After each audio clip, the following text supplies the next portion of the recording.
તો હું અને મારી બેન પાસે શોપિંગ કરવા અત્યારે આવ્યા છે અને હદ કરતાં અત્યારે વધારે શોપિંગ કરી નાખી છે અમે ડીમાર્ટ પર.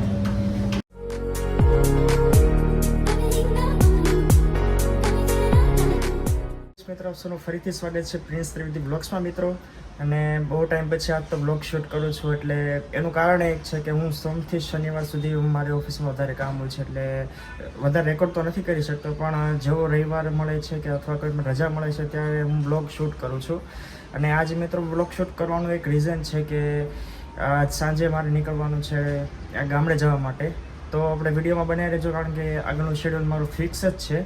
અને મિત્રો અત્યારે ઓફિસે જવાનો મારો ટાઈમ થઈ ગયો છે, તો હું તમને મળું છું ઓફિસે જઈને. તો મિત્રો ફાઇનલ અત્યારે હું પહોંચી ગયો છું ઓફિસે અને ગાડી પાર્ક કરીને અત્યારે જાઉં છું ઓફિસે. તો મળું તમને લંચ ટાઈમે. 3 hours later. મિત્રો ફાઇનલ અત્યારે લંચનો ટાઈમ થઈ ગયો છે ને હું અને ચિરાગ જઈએ છીએ સુદામાં, કારણ કે આજે રાતે બસનું બુકિંગ કરવાનું બાકી છે, એટલે મળું તમને લંચ પછી.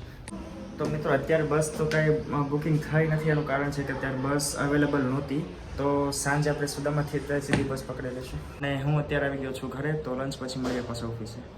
Later that same evening. Final અત્યારે મારે પડી ગઈ છે ઓફિસથી રજા અને હું અત્યારે આવ્યો છું ડીમાર્ટે, કારણ કે મારા કાકાની છોકરીઓ નાની નાની છે, એના માટે કંઈક સામાન અને ચોકલેટને હું થોડુંક લેવા આવ્યો છું. તો રાત્રે મળું તમને, કારણ કે રાતે પછી બસ બુકિંગ કરવાની બાકી છે. મિત્રો ફાઇનલી અત્યારે અમારી શોપિંગ થઈ ગઈ છે અને અમે જેટલું ધાર્યું હતું એની કરતાં પણ અમે વધારે શોપિંગ કરી નાખી છે. તો મિત્રો ફાઇનલી અત્યારે હું પહોંચી ગયો છું ડીમાર્ટથી શોપિંગ કરીને ઘરે, અને હવે ટાઈમ થયો છે થોડીક પેકિંગ કરવાનો. અને કદાચ બેગ જોઈને તમને લાગતું છે કે 15-20 દિવસ જવાનો છે, પણ એવું નથી. હું 3 થી 4 દિવસ જ તે જવાનો છું ગામડે. તો ફટાફટ પેકિંગ કરીને તમને મળું છું આગળ શું કરવાનું છે તે.